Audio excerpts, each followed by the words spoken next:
qui était terrible, c'est que votre mère vous tricotait des maillots de bain en laine, c'est vrai?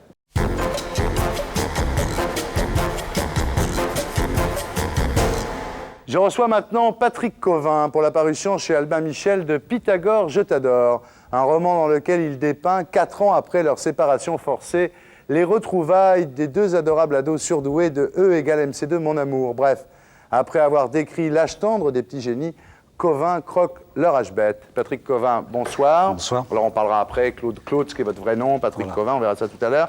Donc Pythagore, je t'adore chez Albin Michel, donc c'est la suite, comme je viens de le dire, de E égale MC2 Mon Amour, qui est sorti en 78.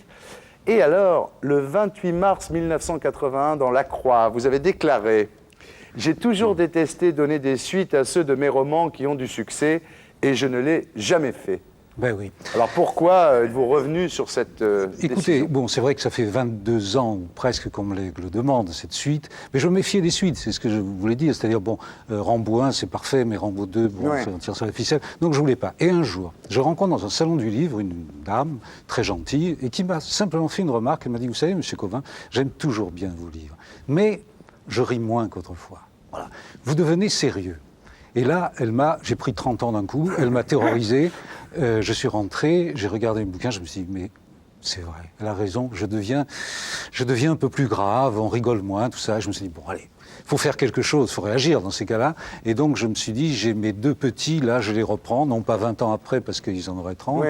mais 4 ans après, donc ils ont 15 ans, Voilà, Lorraine, ils ont 15 ans. Lorraine et Daniel. Alors elle parle toujours en alexandrin racinien. Toujours, oui, Et c'est lui, ça, il vit ouais. toujours un peu dans la rose pourpre du Caire, c'est-à-dire il ne sait jamais Voilà. de quel côté de l'écran il est pour, Voilà. pour aller vite. Alors ils sont tous les deux à l'école. Et ils décident en même temps de se retrouver, mais sans se concerter, comme s'il y avait un sixième sens, quoi. Oui, c'est-à-dire que lui, il est dans une école de réadaptés, parce que vous savez, les surdoués, c'est un cas étrange. On ne sait pas très bien quoi en faire, d'abord. Et puis, il y a ceux qui sont très malheureux.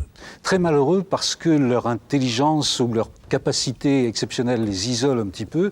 Et le malheureux Daniel, il sait pas vraiment où il habite. Il tombe sur un prof qui le comprend mal. Bon, il fait des maths, les résultats est bon, mais il les fait d'une manière différente que celle que lui apprend l'instituteur. Et ça, pour un institut, c'est quand même un petit peu frustrant. Bon, quant à elle, elle est dans une école invraisemblable, américaine, où il n'y a que des surdoués. Et quand les surdoués vivent entre eux, c'est un terrible. enfer. Alors, donc Cauvin, c'est le nom de votre mère, hein, c'est ça, Victoria c'est ça. Cauvin. Votre père, à Marseille, travaillait à la SNCF, vous êtes né en 1932. Alors, il y a une histoire sur votre jeunesse qui est... vous dites que les enveloppes, il y avait de l'argent dans les différentes enveloppes. Ah oui, oui. Donc Mais qu'il y une avait était pas- toujours vide. Voilà, une était toujours vide parce que Oui. comme il n'y avait pas d'argent dans les autres, dans celle des vacances. Voilà, ouais. c'était ça. Il y avait gaz, électricité, impôts, etc. Et il y avait cette malheureuse enveloppe des vacances. Alors je regardais de temps en temps, j'allais voir.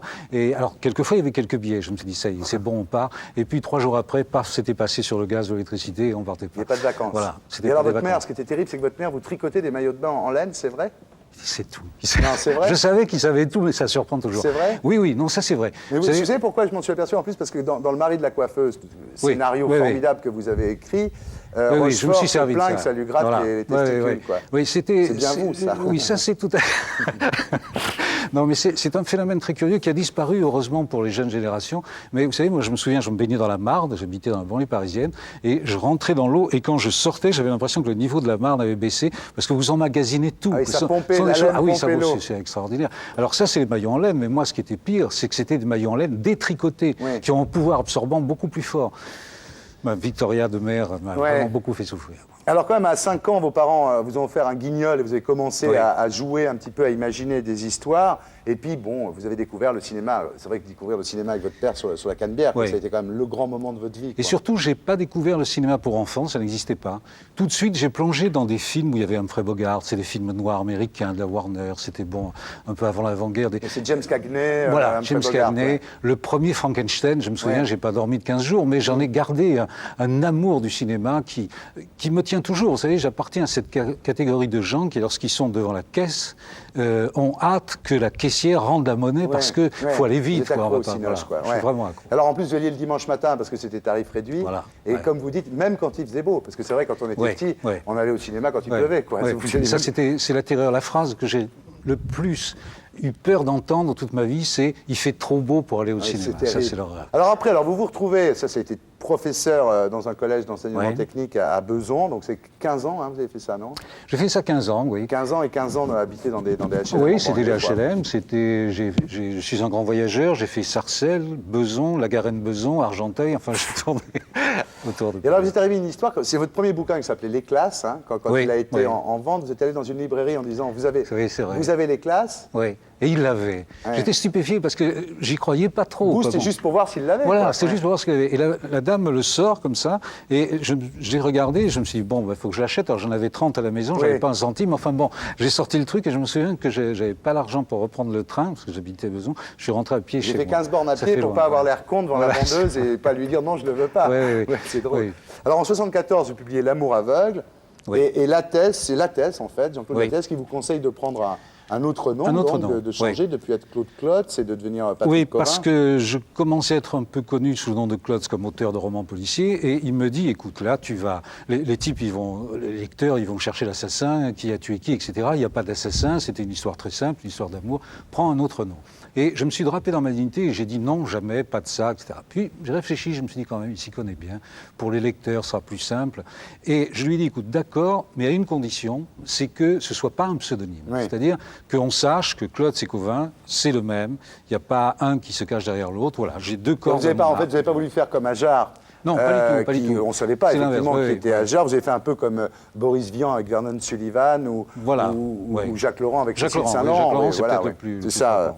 Alors en 1976, Monsieur Papa, qui est un truc assez immoral, hein, Monsieur Papa, quand l'histoire est assez sérieuse. Et en 1978, donc on en parlait, E égale MC2, Mon Amour, qui a été porté au cinéma.